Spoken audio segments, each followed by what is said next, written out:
हरे कृष्णा। श्री शिवाय नमस्तुभ्यम। प्रिय श्रोताओं, आज की कथाओं का शुभारंभ करते हुए श्री सुत जी कहते हैं, अनर्त देश में वेदरथ नामक एक ब्राह्मण थे। उनका जन्म उत्तम कुल में हुआ था। वे स्त्री पुत्र से संपन्न और महान विद्वान थे। उन ब्राह्मण की एक कन्या हुई जिसका नाम उन्होंने शारदा रखा। वह रूप और शुभ लक्षणों से सुशोभित कन्या जब 12 वर्ष की हुई तब उसे पद्मनाभ नामक एक प्रौढ़ ब्राह्मण ने मांगा। पद्मनाभ जी की पत्नी मर गई थी। वे बड़े धनी, शांत और राजा के मित्र थे। पिता ने उनकी याचना भंग होने के भय से अपनी कन्या उन्हें दे दी। दोपहर में विवाह करके पद्मनाभ जी ससुराल में सायंकाल होने पर संध्या उपासना करने के लिए एक सरोवर के तट पर गए। वहां विधि पूर्वक संध्या उपासना करके जब लौटने लगे तब अंधकार से भरे हुए मार्ग में एक सांप ने उन्हें काट लिया, जिससे उनकी मृत्यु हो गई। विवाह करने के पश्चात सहसा उनकी मृत्यु होने पर भाई बंधु रोने और विलाप करने लगे। सास ससुर और वह कन्या सभी शोक में डूब गए। भाई बंधु मृतक का दाह संस्कार करके अपने अपने घर लौट गए। अब विधवा शारदा पिता के घर में ही रह गई। एक दिन नेद्रु नाम वाले कोई अंधे मुनि अपने शिष्य का हाथ पकड़े हुए शारदा के घर पर आए। मुनि बहुत वृद्ध हो गए थे।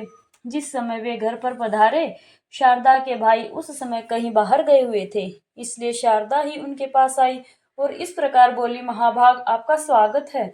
इस पीढ़े पर बैठिए। आप मुनिरथ को मेरा नमस्कार है। आज्ञा दीजिए, मैं आपका कौन सा कार्य करूं। ऐसा कहकर शारदा ने बड़े भक्ति भाव से उन मुनि के पैर धुलवाए और पंखे से हवा करके उन्हें संतुष्ट किया। थके मुनि को पीढ़े पर बैठाकर उन्हें विधि पूर्वक स्नान करवाया और जब वे देव पूजा करके सुख पूर्वक आसन पर बैठे तब उन्हें आदर पूर्वक उत्तम अन्न भोजन करवाया। भोजन करके तृप्त होकर जब वे मुनि आनंद से परिपूर्ण हुए तब अंध मुनि ने उस कन्या के लिए उत्तम आशीर्वाद दिया कि भद्रे, तुम पति के साथ विहार करके सर्वगुण संपन्न श्रेष्ठ पुत्र को प्राप्त करो और इस संसार में बड़ी भारी कीर्ति पाकर देवताओं के प्रसाद के अधिकारिणी बनो। अंध मुनि के द्वारा कहे हुए इस वचन को सुनकर शारदा बहुत हैरान हुई और हाथ जोड़कर बोली, हे ब्राह्मण, आपका वचन तो सदा सत्य होता है, कभी झूठ नहीं होता, परंतु मुझ अभागिनी के लिए यह कैसे सफल होगा। मैं तो विधवा हूँ। आपके इन आशीर्वादों की पात्र भला कैसे हो सकूंगी। तब मुनि बोले, शुभे, मुझ अंधे ने तुझे ना देख सकने के कारण तुम्हारे लिए जो कुछ भी कह दिया है, अब मैं उसे अवश्य ही सिद्ध करूंगा। बस तुम मेरी आज्ञा का पालन करो। अगर तुम उमा महेश्वर नामक व्रत करोगी तो उसके प्रभाव से शीघ्र ही कल्याण की भागिनी हो जाओगी। शारदा ने कहा, ब्राह्मण, आपके बताए हुए दुष्कर व्रत का मैं यत्न पूर्वक पालन करूंगी। मुझे वह व्रत और उसका विधान विस्तार पूर्वक बताइए। तब मुनि कहने लगे, चैत्र अथवा मार्गशीर्ष मास के शुक्ल पक्ष में शुभ दिन को इस व्रत का आरंभ करना चाहिए। अष्टमी, चतुर्दशी, अमावस्या अथवा पूर्णिमा को विधि पूर्वक संकल्प करके प्रातः काल स्नान करें, देवताओं और पितरों का तर्पण करें, अपने घर आकर एक सुंदर मंडप बनाएं जो चंदेवे आदि से सजा हुआ हो। फिर उसे फल, फूल, पल्लव और बंधनवारों से सजाएं। बीच में 5 प्रकार के रंगों से कमल का चिन्ह अंकित करें। उसके मध्य भाग में धान्य अथवा चावलों की राशि और उसके ऊपर कुशा रखें और उस कुशा के ऊपर जल से भरा हुआ कलश स्थापित करके उसके ऊपर रंगा हुआ वस्त्र रखें। वस्त्र के ऊपर सोने की अथवा मिट्टी की 2 प्रतिमाएं जो भगवान शिव और पार्वती जी के प्रतीक हैं स्थापित करें। इसके बाद भक्ति भाव से अपनी शक्ति के अनुसार विस्तार पूर्वक उनकी पूजा करें। पंचामृत से स्नान करवाकर फिर शुद्ध जल से स्नान कराएं। एकादश रुद्र मंत्र का जप करके 108 बार नमः शिवाय इस पंचाक्षर मंत्र से अभिमंत्रित करें। फिर सिंहासन पर उन प्रतिमाओं को पधराकर पूजा करें। बुद्धिमान पुरुष स्वयं धुले हुए श्वेत वस्त्र धारण करके शुद्ध आसन पर बैठे, पीठ को अभिमंत्रित करके प्राणायाम करें। फिर भगवान शिव के आगे हाथ जोड़कर इस प्रकार संकल्प पढ़ें, मेरे सैकड़ों जन्मों में भी जो भयंकर पाप संचित हुए हैं उन सब का नाश करने के लिए मैं शिव जी की पूजा प्रारंभ करता हूँ। सौभाग्य, विजय, आरोग्य, धर्म और ऐश्वर्य की वृद्धि तथा स्वर्ग और मोक्ष की सिद्धि के लिए मैं शिव जी की पूजा करूंगा। इस प्रकार संकल्प बोलकर मनुष्य एकाग्रता पूर्वक यथा योग्य अंगन्यास करके शिव जी और पार्वती जी का ध्यान करें। अपने हृदय कमल की कर्णिका में जगत के माता पिता शिव पार्वती का ध्यान करके तत्संबंधी मंत्रों का जप करें। फिर दोनों प्रतिमाओं में शिव जी और पार्वती जी का आह्वान करके उनके लिए आसन दें। फिर इस मंत्र से उन्हें अर्घ्य दें। नमस्ते पार्वती नाथम त्रिलोक्य वरदर्शम त्र्यंबकेश महादेव गृह्णार अर्घ्यम नमस्तुते नमस्ते देव देवेश प्रपन्न भयहारिणी अंबिके वरदे देवी गृह्णा अर्घ्यम। शिव प्रिय अर्थात तीनों लोकों को वर देने वाले देवताओं में सबसे श्रेष्ठ पार्वती नाथ आपको नमस्कार है। हे त्र्यंबकेश्वर महादेव आपको नमस्कार है। यह अर्घ ग्रहण कीजिए। शरणागतों का भय दूर करने वाली देव देवेश्वरी जगदम्बिके वरदायिनी देवी, हे शिवप्रिय आप यह अर्घ स्वीकार कीजिए। इस प्रकार 3 बार कहकर मनुष्य एकाग्रचित होकर उन्हें अर्घ दें। फिर विधि पूर्वक गंध पुष्प अक्षत धूप और दीप आदि उपचारों को चढ़ाएं। खीर के साथ घी में तैयार किया हुआ नैवेद्य अर्पित करें। इसके बाद मूल मंत्र द्वारा 108 बार हविष्य की आहुति दें। फिर नैवेद्य हटाकर धूप आरती करके तांबुल अर्थात पान अर्पित करें और मन को एकाग्र करके नमस्कार करें। इस प्रकार उपचार से पूजा करके ब्राह्मण दंपति को भोजन करवाएं। इसी प्रकार शाम की पूजा करके ब्राह्मण की अनुमति लेकर रात में मौन भाव से दूध में तैयार किया हुआ हविष्य भोजन करें। इस प्रकार विद्वान पुरुष 1 वर्ष तक दोनों पक्षों में अर्थात कृष्ण पक्ष और शुक्ल पक्ष में इस व्रत का पालन करता रहे। 1 वर्ष पूरा होने पर व्रत का उद्यापन करें। शतरुद्रीय का पाठ करते हुए दोनों प्रतिमाओं को जल से स्नान करवाएं। आगमोक्त मंत्रों से शिव पार्वती जी की भली भांति पूजा करें और अंत में वस्त्र स्वर्ण और प्रतिमा सहित कलश सदाचारी आचार्य को देकर ब्राह्मणों को भोजन करवाएं। उनका भी यथाशक्ति स्वागत सत्कार करके उन्हें गौ स्वर्ण और वस्त्र आदि की दक्षिणा देवें। इसके बाद ब्राह्मणों की आज्ञा लेकर अपने इष्ट मित्रों और बंधु बांधवों के साथ स्वयं भी भोजन करें। इस प्रकार जो भक्ति पूर्वक इस त्रिभुवन प्रसिद्ध व्रत का पालन करता है वह अपनी 21 पीढ़ियों का उद्धार करके मनोवांछित भोगों का उपभोग करता है, इंद्र आदि लोकपालों के दिव्य लोकों में रमण करता है और अंत में भगवान शिव को ही प्राप्त हो जाता है। सुबह मेरे बताए हुए इस महाव्रत को तुम भी श्रद्धा पूर्वक अनुष्ठान करो। इससे अत्यंत दुर्लभ मनोरथों को भी प्राप्त कर लोगी। मुनीश्वर ने ध्रुव के इस प्रकार आदेश देने पर फिर शारदा ने विश्वास पूर्वक उनके वचनों को ग्रहण किया। इसके बाद उसके पिता माता और भाई बाहर से घर में आए। उन्होंने देखा कि मुनि भोजन करके सुख पूर्वक बैठे हुए हैं। सबने सहसा आकर उन महात्मा के चरणों में प्रणाम किया और स्वयं भी उनका पूजन किया। साध्वी शारदा ने उस श्रेष्ठ मुनि का पूजन किया है और मुनि ने उसे अनुग्रह पूर्वक व्रत का उपदेश दिया है। यह सब सुनकर उसके भाई बंधुओं को बड़ी प्रसन्नता हुई। वे हाथ जोड़कर कहने लगे, मुने, आज आपके आगमन मात्र से हम सब लोग धन्य हो गए हैं। हमारा समस्त कुल पवित्र हो गया है और यह घर भी सार्थक हो गया है। आप हमारे घर के पास में ही निवास करें और जो यह घर का मठ है यह स्नान पूजा के लिए बहुत उपयोगी है, इसलिए इसी में रहिए। इसी प्रकार प्रार्थना करने पर उन मुनि श्रेष्ठ ने बहुत अच्छा कहकर ब्राह्मण के उत्तम मठ में निवास किया। इस प्रकार मुनि के समीप नियम में मन लगाकर उस महाव्रत का पालन करते हुए शारदा का 1 वर्ष पूरा हो गया। वर्ष बीतने पर उसने पिता के घर में ही ब्राह्मण भोजन पूर्वक भली भांति व्रत का उद्यापन किया। उन ब्राह्मणों को यथा योग्य दक्षिणा देकर प्रणाम पूर्वक विदा किया। माता पिता ने उसके इस कार्य की बड़ी प्रशंसा की। शारदा उस दिन भी उपवास करके नियम पालन पूर्वक महात्मा ने ध्रुव के बताए हुए उत्तम मंत्र का जप करती रही। इसके बाद प्रदोष काल आने पर उसने भगवान शंकर का पूजन किया और घर के पास वाले मठ में भगवान शिव का ध्यान करती हुई साध्वी शारदा रात भर भगवान शिव के पास जागरण करती रही। शारदा की भक्ति और मुनि की तपस्या और समाधि से संतुष्ट होकर जगत माता पार्वती जी उनके सामने प्रकट हुई। जगत माता पार्वती जी का दर्शन करके वे मुनि और वह ब्राह्मण कन्या दोनों ही उनके चरणों में गिर पड़े। तब उन दोनों को उठाकर पार्वती जी ने बड़े प्रेम से कहा, मुनि श्रेष्ठ, मैं तुम्हारे ऊपर बहुत प्रसन्न हूँ। पाप रहित पुत्री शारदा, तुम्हारे ऊपर भी मैं प्रसन्न हूँ। बोलो, तुम्हारी रुचि के अनुसार कौन सा देव दुर्लभ वर प्रदान करूं? मुनि कहने लगे, देवी, यह शारदा नाम की कन्या विधवा हो गई है। मैंने अंधा होने के कारण इस बात को न जानकर इसकी सेवा से संतुष्ट होकर इसे यह आशीर्वाद दिया कि तुम अपने पति के साथ चिरकाल तक विहार करके उत्तम पुत्र प्राप्त करो। जगदम्बे, अब आप ही मेरे इस वचन को सत्य करें, आपको नमस्कार है।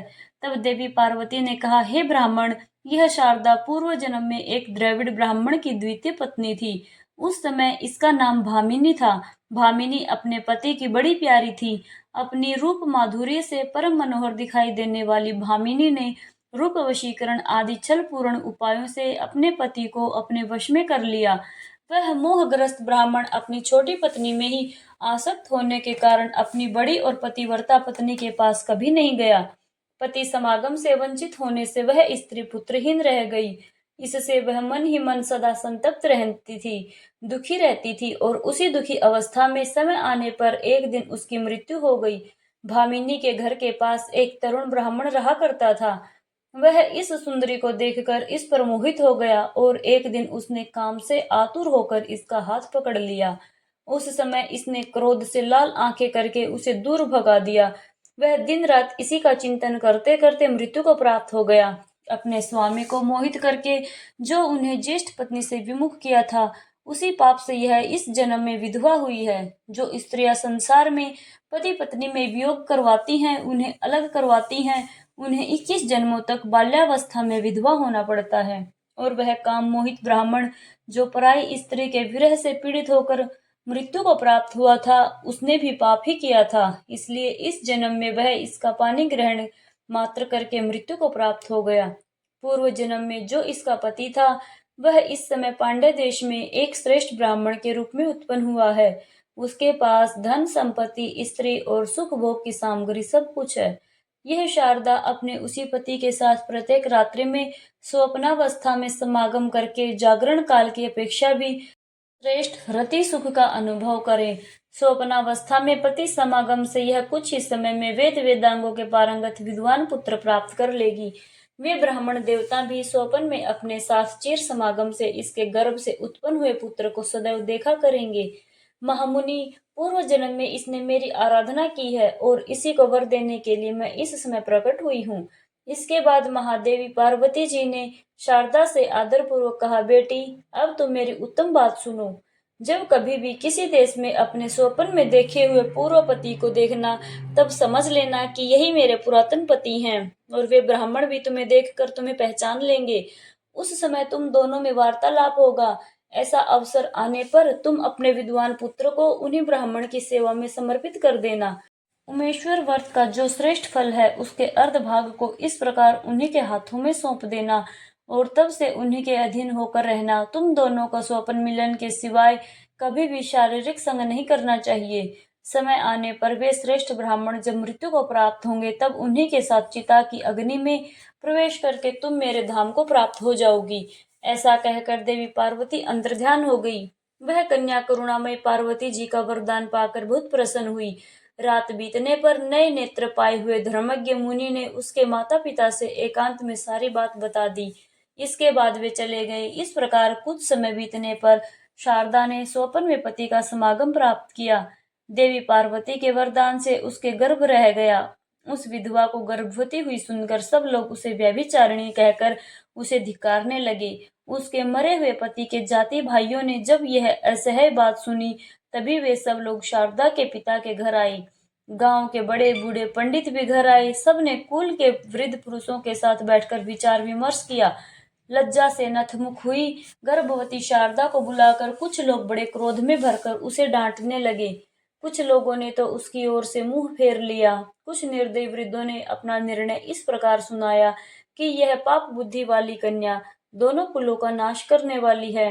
इसके केश मुंडवाकर नाक और कान दोनों काट दिए जाएं और इसे कुल और जाति से बहिष्कृत करके गांव से बाहर निकाल दिया जाए।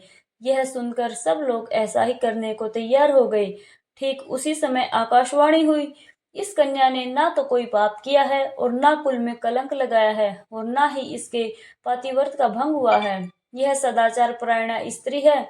इसके बाद जो लोग भी इसे उल्टा या व्यभिचारिणी कहेंगे, उन पाप मोहित मनुष्यों की जीवा तत्काल ही विदीर्ण हो जाएगी। इस प्रकार आकाशवाणी सुनकर उसके माता पिता आदि सब लोगों को बड़ी प्रसन्नता हुई।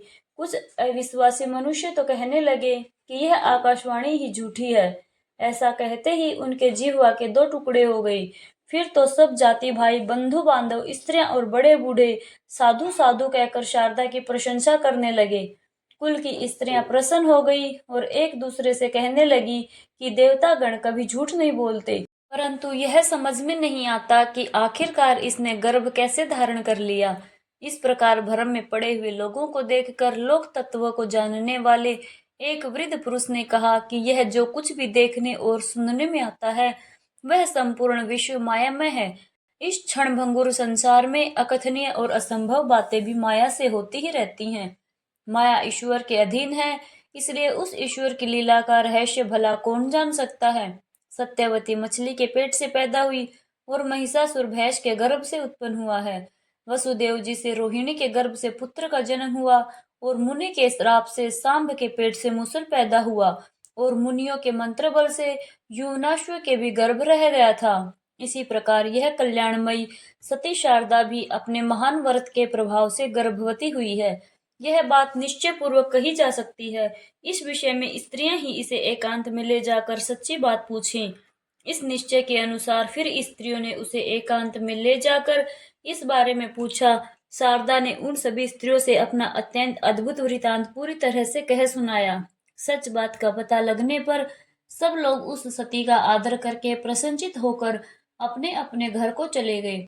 इसके बाद शुभ समय आने पर शुद्ध अंतःकरण वाली शारदा ने बाल सूर्य के समान तेजस्वी बालक को जन्म दिया। वह कुमार बाल्यावस्था में ही बहुत अधिक विद्या प्राप्त करके परम बुद्धिमान हो गया था। इसके बाद गुरुजी ने समय आने पर उनका उपनयन संस्कार किया। वह लोक मनोहर बालक लोक में शारदे नाम से विख्यात हुआ। उसने 8वें वर्ष की आयु में ऋग्वेद, 9वें वर्ष में यजुर्वेद और 10वें वर्ष में सामवेद को लीला पूर्वक पढ़ डाला। इसके बाद त्रिलोक पूजित शिव पर्व प्राप्त होने पर सभी देश के निवासी मनुष्य गोकर्ण तीर्थ में जाने लगे। सती शारदा भी अपने पुत्र के साथ गोकर्ण तीर्थ में गई। वहां उसने अपने पूर्व जन्म के पति को, जिनका स्वप्न में सदा ही दर्शन किया था, आया हुआ देखा। वे ब्राह्मण बंधुओं से घिरे हुए थे। उन्हें देखकर शारदा प्रेम मगन हो गई और उन्हीं की ओर दृष्टि लगाए हुए खड़ी रही। ब्राह्मण भी रूप और लक्षणों से पहचानी हुई तथा स्वप्न में सदा भोगी जाने वाली उस स्त्री को और स्वप्न में ही अपने से उत्पन्न हुए उस कुमार को भी देखकर आश्चर्यचकित होकर उसके पास आए और इस प्रकार बोले, कल्याणी, तुम कौन हो? किसकी पत्नी हो? कौन तुम्हारा देश है और किसकी पुत्री हो? उनके द्वारा इस प्रकार पूछी जाने पर उस स्त्री ने बाल्यावस्था में अपने विधवा होने का सारा वृतांत कहा। तब ब्राह्मण ने फिर से प्रश्न किया कि देवी, फिर यह पुत्र किसका है? चंद्रमा के समान सुंदर इस बालक को तुमने कैसे गर्भ में धारण किया है? शारदा कहने लगी, स्वामी, यह सब विधवाओं में विशारद मेरा ही पुत्र है। मेरे ही नाम पर लोग इसको शारदे कहते हैं। उसकी यह बात सुनकर श्रेष्ठ ब्राह्मण हंसकर बोले, देवी, तुम्हारा पति तब विवाह करके तुरंत ही मर गया था, फिर भला इस पुत्र का जन्म कैसे हुआ? इसका कारण बताओ। शारदा बोली, महामते, परिहास से कोई लाभ नहीं। आप मुझे जानते हैं और मैं आपको जानती हूँ। इस विषय में हम दोनों के ही मन में इस बात का प्रमाण है। ऐसा कहकर उसने देवी के दिए हुए वरदान आदि की बातें बताई और अपने व्रत के आधे भाग वृतधारी कुमार शारदे को उन्हें सौंप दिया। वे ब्राह्मण देवता बहुत प्रसन्न हुए। उन्होंने कुमार को हृदय से लगा लिया और शारदा के माता पिता की आज्ञा लेकर शारदा तथा उस बालक को अपने घर बुलाकर ले गए। ब्राह्मण के घर में शारदा ने कई मास बिताए। जब उनकी मृत्यु हो गई तब उन्हीं के साथ चिता की अग्नि में प्रवेश करके उसने उनका अनुसरण किया। फिर वे दोनों दिव्य दंपति होकर दिव्य विमान पर बैठे और भगवान शिव के लोक में चले गए। इस प्रकार मैंने यह पवित्र उपाख्यान सुनाया, जो पढ़ने और सुनने वाले को भोग और मोक्ष प्रदान करने वाला है। प्रतिदिन भगवत संबंधी उत्तम कथा के श्रवण से मनुष्य परम गति को प्राप्त होता है। पुण्य क्षेत्र में निवास करने से चित्त शुद्ध होता है। उत्तम कथा के सुनने से मनुष्य जिस प्रकार उत्तम गति को पाता है, उस प्रकार अन्य उत्तम व्रतों से नहीं पाता। अन्य व्रतों से उसकी बुद्धि वैसी उत्तम नहीं होती, जैसे बार बार शोधन करने पर दर्पण निर्मल होता है। वैसे ही सतकथा सुनने से मन अधिकाधिक शुद्ध हो जाता है। मन शुद्ध होने पर मनुष्यों के द्वारा शिव जी का ध्यान सिद्ध होता है। ध्यान से पुण्यात्मा पुरुष मन, वाणी और शरीर द्वारा संचित समस्त पाप राशि को धोकर भगवान शिव के परम पद को प्राप्त हो जाते हैं। इसलिए जिन्होंने अपना पुण्य भगवान शिव के चरणों में समर्पित कर दिया है, उन लोगों के लिए भगवान शिव की उत्तम कथा का श्रवण कीर्तन ही सर्वोत्तम साधन है। यह था फाल्गुन मास महात्म्य का आज का अध्याय। हरे कृष्णा, राधे राधे।